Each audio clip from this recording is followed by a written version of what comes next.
இன்றைக்கி காயல் சமையல் பகுதியில் நம்ம பார்க்க போகிறது ஸ்டீமர் மாப் எப்படி யூஸ் பண்ண போகிறோம் அப்படின்றத பார்க்க போகிறோம். ஏற்கனவே நம்ம ஸ்பின்னர் மாப்பும் ட்விஸ்டர் மாப்பும் எப்படி யூஸ் பண்ணோம் அப்படின்றத நம்ம பார்த்துருக்குறோம். ஸோ இன்றைக்கி மெயினாக இந்த மாப் நான் யூஸ் பண்ணுறது தான். எதுவும் இது ஒரு அட்வர்டைஸ்மெண்ட்டோ அல்லது இந்த ப்ராடக்டை ப்ரொமோட் பண்ணுறதுக்காக பண்ணலை. ஸோ இது ரெகுலராக நான் வீட்டில் யூஸ் பண்ணுற மாப்புன்றதுனால உங்களுக்கு காமிக்கிறேன். ஸோ இதோட யூஸை நம்ம இந்த வீடியோவில் இன்றைக்கி பார்க்கலாம். இந்த 9-in-1 ஸ்டீமர் மாப் வெறும் வீடு துடைக்கிறதுக்கு மட்டும் யூஸ் பண்ணுறது இல்லை. அதில் கொடுத்துருக்க ஒவ்வொன்றும் ஒன்று வீடை அடுப்படியை க்ளீன் பண்ணுறதுக்கு, ஒன்று வீட்டை க்ளீன் பண்ணுறது, தரையை சுத்தம் பண்ணுறதுக்கு, அடுப்பை க்ளீன் பண்ணுறது, கண்ணாடி ஜன்னல், அப்புறம் சோஃபா, இந்த மாதிரி எல்லாமே க்ளீன் பண்ணுறதுக்கு இதில் யூஸ் பண்ணிக்கலாம். ஸோ இப்போ முதல்ல நம்ம தரை துடைக்கிறத பற்றி நம்ம பார்க்க போகிறோம். இந்த மாதிரி தான் கீழே இருக்கும். ஸோ இது கூட ஒரு காட்டன் கிளாத், அவங்க ஃபைபர் கிளாத், இது இந்த மாதிரி 2 கிளாத் அவங்க கொடுத்துருக்காங்க. ஸோ இதில் வச்சுட்டு நம்ம ப்ரெஸ் பண்ணி அதில் இழுத்து விட்டால் போதும், கரெக்டான இடத்துல ஃபிக்ஸ் ஆகிடும். அது இந்த ஸ்டீமர் மாப்பை பொறுத்த வரைக்கும் நம்ம பக்கெட்டாக தண்ணியை எடுத்து துடைக்கணுன்ற அவசியம் இல்லை. ஜஸ்ட்டு ஒரே ஒரு கப் அளவுக்கு, இந்த எல்லோ கலரில் இருக்குது பாருங்க, அதை ப்ரெஸ் பண்ணி எடுத்துகிட்டு போய் நேராகவே நம்ம டேப்லையும் பிடிக்கலாம். ஸோ ஒரு கப் அளவுக்கு தான் உங்களுக்கு தண்ணி பிடிக்குது அப்படின்றத காமிக்கிறதுக்காக நான் இப்போதைக்கு ஒரு கப் டைரெக்டாகவே இதில் நான் ஊற்றுறேன். இதுக்கு வீடு ஃபுல்லாக துடைக்கிறதுக்கே ஒரு கப் அளவுக்கு தண்ணி இருந்தால் போதும். ஸோ இது வாங்கி நான் 4 இயர்ஸ்க்கு மேலே ஆகுது. ரொம்ப யூஸ்ஃபுல்லாக இருக்குது. அதாவது இந்தியன் தரைக்கு மெயினாக நிறைய பேர் கேட்டிருந்தீங்க, இந்தியன் தரைக்கு இந்த ஸ்டீமர் மாப் நல்லா வருமா அப்படின்னு கேட்டிருந்தீங்க. தாராளமாக யூஸ் பண்ணலாம். இது உங்களுக்கு அதோட லிங்க் எங்கே கிடைக்கும் அப்படின்றதையும் நான் சொல்கிறேன். ஸோ இதை ஜஸ்ட் நம்ம காலை வச்சு ப்ரெஸ் பண்ணால் போதும், முன்னையும் பின்னையும் இதாகிடும். ஸோ இதை 90 டிகிரி அளவுக்கு, அதாவது நம்ம எவ்வளோ தூரத்துக்கு இழுக்க முடியுமோ அந்த அளவுக்கு இழுத்து விட்டுட்டு ஜஸ்ட்டு நம்ம மாப் பண்ணால் போதும். இங்கே பின்னாடி இருக்கிற பட்டனை நம்ம ப்ரெஸ் பண்ணிக்கணும். இந்த மாதிரி நம்ம பண்ணிகிட்டு இருக்கும்போது இதோட வெயிட்டும் ரொம்ப அதிகமாக இல்லை. ஜஸ்ட்டு ஸ்டீம் பண்ணுறது தான். ரொம்ப சுத்தமாக ஹைஜீனிக்காக வேணும் அப்படின்றவங்க இந்த மாதிரியான மாப் நம்ம யூஸ் பண்ணிக்கலாம். ஸோ அந்த தரை ரொம்ப சுத்தமாகிடுது, நீட்டாகிடுது. மெயினாக இந்தியன் தரைக்கு டைல்ஸ்க்கோ கிரைனட் எந்த ஒரு ப்ராப்ளமும் வராது. மார்பிள் எந்த ஒரு இதுக்கு இருந்தாலும் நீங்கள் இதை ஸ்டீம் பண்ணிக்கலாம். ஸோ இது மட்டும் இல்லை, இந்த தரைக்குன்னு இல்லை, இது கீழே இன்னொரு ஒரு பிளேட்டு வச்சுட்டு நம்ம கார்பெட் அந்த மாதிரி இதுக்கும் இந்த மாப் போடலாம். இதில் பாருங்கள், அந்த இடமே நல்லா க்ளீன் ஆகிடும். ஒரு செகண்ட் தான் அது. நம்ம அதுக்கப்புறம் காய வைக்கணும், ரொம்ப நேரம் வெயிட் பண்ணணும் அப்படின்றதெல்லாம் கிடையாது. இதுமாதிரி ஸ்டெயின் அதிகமாக உள்ள இடத்துல கொஞ்சம் நேரம் அழுத்தம் கொடுத்தீங்கன்னா, அதாவது நம்ம காஃபி கரையோ அல்லது சாம்பார் அந்த மாதிரி ஏதாவது வீட்டில் கொட்டி இருந்துச்சுன்னா இந்த இடத்துல நீங்கள் கொஞ்சம் ஸ்டீம் பண்ணிவிட்டு அழுத்தி தொடச்சா போதும், அந்த இதுவும் வந்துடும் நமக்கு. ஸோ இதை முதல்ல நீங்கள் வீடை நல்லா நீட்டாக கூட்டிட்டு அதுக்கப்புறம் தான் நம்ம ஸ்டீம் பண்ணும்போது இன்னும் சுத்தமாக இருக்கும். இந்த ஸ்டீமர் வச்சு நம்ம ஷோஃபா கீழே, அந்த டேபிள் கீழே உள்ள இடுக்கில், அதில் எல்லாமே க்ளீன் பண்ணலாம் ஈஸியாக. ஸோ இதோட வெயிட்டும் ரொம்ப அதிகமாக இல்லை, ஜஸ்ட்டு தண்ணியும் நமக்கு அதிகமாக எடுக்காது. ரொம்ப ஈஸியாகவும் க்ளீன் பண்ணிடலாம். ரொம்ப சுத்தமாக இருக்கும், வீடும் ஹைஜீனிக்காக இருக்கும். குழந்தைங்க உள்ள வீட்டில் இதை நீங்கள் தாராளமாக யூஸ் பண்ணிக்கலாம். இப்போ பாருங்கள், அந்த வீட்டை நம்ம தொடச்ச உடனேயும் தரையில் உள்ள அழுக்கு எல்லாமே வந்துடும். ஸோ அந்த இதை நம்ம மாற்றிட்டு இன்னொன்று ஃப்ரெஷ்ஷாக இருக்குது. ஸோ இதை நம்ம நம்ம வாஷிங் மிஷின்லேயோ அல்லது கையாலேயோ வாஷ் பண்ணி எடுத்துடலாம். ஸோ இதோட தண்ணி அளவு பாருங்கள், ஒரு ஹாலுக்கு தொடச்சிருக்கேன், ஒரு 1/4 பங்கு கூட குறையில, அந்த அளவுக்கு தான் கம்மியாக இருக்குது. இதுக்குள்ளே ப்ளக் பாயிண்ட்டு நம்ம பார்த்திங்கன்னா ஒயர் நம்ம ஹால் ஃபுல்லாகவே நீட்டமாக வரக்கூடிய அளவுக்கு இருக்குது.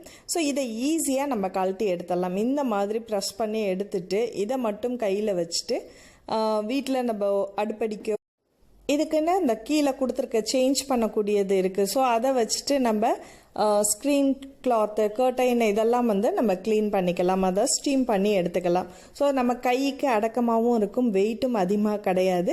இப்போ இதை நான் சேஞ்ச் பண்ணிவிட்டு நான் இதில் அடுப்படி மேடையை க்ளீன் பண்ணுறதுக்காக இதை நான் எடுத்து வச்சுருக்கேன். ஸோ இதுக்குன்னு ஒரு சின்னதாக ஒரு ஒயிட் கலர் கிளாத் வரும். ஸோ அது வாஷ் பண்ண போட்டிருக்கிறதுனால நம்ம நார்மல் சாக்ஸே, அது ஃபைபர் சாக்ஸ் இருக்குது பாருங்கள், அந்த இதை நம்ம இதில் போட்டுக்கலாம். இப்போ இதை நல்லா ஸ்டீம் பண்ணணும். ஒரு 1 செகண்ட் இப்படி கொஞ்சம் அழுத்தி பிடிச்சாலே போதும், அது நல்லா ஸ்டீம் பண்ணுற சவுண்டு கேட்கும் நமக்கே. ஸோ அதுலேருந்து நல்ல ஒரு புகை வந்துக்கிட்டு இருக்கும், உங்களுக்கு பார்த்தாலே தெரியும் நல்ல ஸ்டீம் ஆகிட்டுருக்கு. ஸோ இது வந்து நமக்கு எந்த ஒரு கிருமி, கண்ணுக்கு தெரியாத கிருமிகளை கூட இது வந்து நம்ம க்ளீன் பண்ணும்போது ரொம்பவே சுத்தமாகிடும். ஸோ இந்த ஸ்டீமர் மாப் வந்து நான் ரெகுலராக யூஸ் பண்ணுறது கிடையாது. ஸோ மந்த்லி ஒன்ஸோ அல்லது ட்வைஸோ தான் நான் இதை யூஸ் பண்ணிகிட்டு இருக்கேன். ஸோ இது வந்து ரொம்ப ஈஸியாக இருக்குது. 9 in 1ன்றதுனால இதில் உள்ளது எல்லாத்துக்குமே நம்ம க்ளீன் பண்ணலாம். அடுப்படி கபோர்டில் வந்து ரொம்ப அழுக்காக இருக்குதா, இதை நீங்கள் கொஞ்சம் அழுத்தமாக வச்சு ஸ்டீம் பண்ணாலே போதும். அந்த ஹீட்லேயே வந்து அந்த அழுக்கெல்லாம் கூட நமக்கு வந்துடும். அது ரொம்ப ஈஸியாக இருக்குது, கைக்கு அடக்கமாக, அது வெயிட்டும் அதிகமாக கிடையாதுன்றதுனால ரொம்ப ஈஸியாக அதை நம்ம க்ளீன் பண்ணிக்கலாம். அந்த இன்ஸ்ட்ரக்ஷன் புக்லேயே உங்களுக்கு எந்தெந்த ப்ராடக்ட் எப்படி எப்படி யூஸ் பண்ணணும் அப்படின்றத அவங்க கொடுத்துருப்பாங்க. ஸோ இதே மாதிரி தான் நம்ம எல்லாத்துலேயுமே யூஸ் பண்ணிக்கலாம். இப்போது இதை வந்து நான் தனியாக கழட்டி எடுத்துட்டேன். ஸோ இதில் ஃபிக்ஸ் பண்ணுறதும் ரொம்ப ஈஸி தான், ரொம்ப சிரமப்படணும்னு அவசியம் கிடையாது. இந்த இதில் நம்ம கொஞ்சம் என்னென்ன தேவையோ அதை மட்டும் ஜஸ்ட் ப்ரெஸ் பண்ணி இதை ரிலீஃப் பண்ணால் போதும். ஸோ இப்போ அடுத்ததாக நான் வந்து சிங்க்கை க்ளீன் பண்ணுறதுக்கு, அடுப்படியில் உள்ள சிங்க்கை க்ளீன் பண்ணுறதுக்கு எப்படி பண்ணலாம் அப்படின்றத பார்க்க போகிறோம். அது ஸ்டீமர் வச்சு தான் நம்ம இப்போ க்ளீன் பண்ண போகிறோம். இது வந்து நம்ம அடுப்படியில் உள்ள அந்த எண்ணெய் பிசுக்கு அதெல்லாம் வந்து அது நீட்டாகிடும். ஸோ இதையும் வந்து அதுலேயும் உங்களுக்கு தெரியும் எதில் போடலாம் அப்படின்றது. ஸோ இப்போ இந்த இதை போட்டு இந்த ஓரத்தில் உள்ள அழுக்கு கரையை நம்ம எடுக்கிறதுக்காக இந்த ஸ்டீம் பண்ணிகிட்ருக்குறோம். ஜஸ்ட் அதே தான் எல்லாத்துக்குமே அந்த ப்ரெஸ் பண்ணால் போதும். அந்த மாதிரி ப்ரெஸ் பண்ணால் அதுலேருந்து வர்ற ஆவி வந்து எவாப்ரேட் ஆகி நமக்கு வந்து ரொம்ப ஸ்டெயின், அதிகமான உள்ள ஸ்டெயின் எல்லாத்தையுமே வந்து கிளியர் பண்ணிவிடும். இந்த ஸ்டீமர் மாப் வச்சு நீங்கள் க்ளீன் பண்ணும்போது ரொம்ப ஈஸியாக இருக்கிற மாதிரி இருக்கும். மாதத்துக்கு ஒரு வாட்டி இந்த மாதிரி ஃபுல்லாகவே உங்கள் வீட்டை க்ளீன் பண்ணிட்டீங்கன்னா பார்க்கவும் அழகாக இருக்கும், வேலையும் நீட்டாக இருக்கும். அதிகமாக நமக்கு அந்த அடுப்படி சிங்கில் தான் வந்து கரை ரொம்ப அதிகமாக சேரும். அந்த மாதிரி இடத்துல இந்த மாதிரி ஸ்டீம் மாப் போட்டுட்டு அதுக்கப்புறம் நீங்கள் வந்து நார்மலான ஒரு ஃபைபர் கிளாத் வச்சு நம்ம தொடச்சி எடுத்துடணும். இது நல்லா இங்கே பாருங்கள், ஓரத்தில் எல்லாம் ஸ்டீம் பண்ணும்போது அது நல்ல ஹீட்லேயே சில்வர்லையும் பண்ணலாம், அந்த பைப் இடுக்குலையும் பண்ணலாம், எந்த ஒரு பாதிப்பும் கிடையாது இது ஸ்டீம் பண்ணுறதுனால. ஸோ அதில் உள்ள இன்ஸ்ட்ரக்ஷனை நீங்கள் ஃபாலோ பண்ணிங்க. மாஃபி ரிச்சரில் உள்ளதை லிங்க்கை தான் நான் உங்களுக்கு கொடுக்குறேன். இது கீழே வந்து கொடுத்துருக்கேன் டிஸ்கிரிப்ஷன் பாக்ஸில். ஸோ அதை பார்த்துட்டு உங்களுக்கு விருப்பப்பட்டால் நீங்கள் அதை போய் வாங்கிக்கலாம். திரும்பவும் சொல்கிறேன், இது மாஃபி ரிச்சர்ட்டோட எந்த ஒரு அட்வர்டைஸ்மெண்ட்டும் அதோ கிடையாது. நான் இதை வீட்டில் ரொம்ப நாளாக யூஸ் பண்ணிகிட்ருக்கேன். நிறைய பேர் கேட்டதுனால இதோட டீட்டெயில்ஸ் நான் கொடுத்துட்ருக்கேன். இப்போ பாருங்கள், ஃபைபர் கிளாத் வச்சு நம்ம தொடச்சி எடுத்துட்டா போதும்.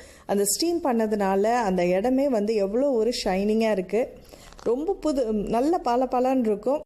மெயினாக அந்த இடம் வந்து நமக்கு ஹைஜீனிக்காக நம்ம ஃபீல் பண்ணுவோம். அந்த இடம் ரொம்ப சுத்தமாகவும் நீட்டாகிடுச்சின்ற ஒரு மன திருப்தி நமக்கு வரும். இந்த மாதிரி அழுத்தி தொடச்சிட்டிங்கன்னா போதும். அந்த உள்ள அந்த உப்பு கரையாக இருந்தாலும் சரி, அந்த ஸ்டீம் பண்ணும்போது அந்த இடம் வந்து ரொம்ப சுத்தமாக இருக்கும். இது ஆன்லைனில் மட்டும்தான் கிடைக்கும் அப்படின்னு கிடையாது. நீங்கள் வந்து உங்கள் பக்கத்தில் உள்ள ஹோம் அப்ளையன்ஸ் ஷாப்பில் போய் டைரெக்டாக நீங்கள் இந்த மாதிரி ப்ராடக்ட் இருக்குது வேணும் அப்படின்னிங்கன்னா அவங்களே வந்து உங்களுக்கு எப்படி யூஸ் பண்ணணும் என்ன ஏதுன்ற டீட்டெயில்ஸும் அவங்களே உங்களுக்கு கொடுத்துருவாங்க. ஸோ இந்த மாதிரியான ப்ரெஷ்ஷும் வச்சு நம்ம அழுத்தி தேய்க்கும் போது இன்னுமே அழுக்கெல்லாம் கூட வந்துடும். அது உடனேயும் அது வந்து ட்ரை ஆகிடும். ஸோ நம்ம அழுத்தமாக துடைக்கும் போது அந்த இடமும் நல்ல ஒரு ஷைனிங்காகவும் புதுசு போலயும் தான் இருக்கும். அது எப்போதுமே கர்டைன், சோஃபா இடுக்கு, இந்த மாதிரி எல்லாத்துலேயுமே இதை வச்சு நம்ம க்ளீன் பண்ணிக்கலாம். ஒவ்வொரு இதை மட்டும் மாற்றிக்கிட்டால் நீங்கள் போதும். ஸோ இந்த வீடியோ உங்களுக்கு நிச்சயமாக யூஸ்ஃபுல்லாக இருக்கும் அப்படின்னு நினைக்கிறேன். இந்த வீடியோ பிடிச்சிருந்துச்சுன்னா மறக்காமல் லைக் பண்ணிவிட்டு உங்கள் கருத்துக்களை ஷேர் பண்ணுங்கள். அடுத்த ஒரு இன்ட்ரெஸ்டிங்கான வீடியோவில் சந்திப்போம். நன்றி.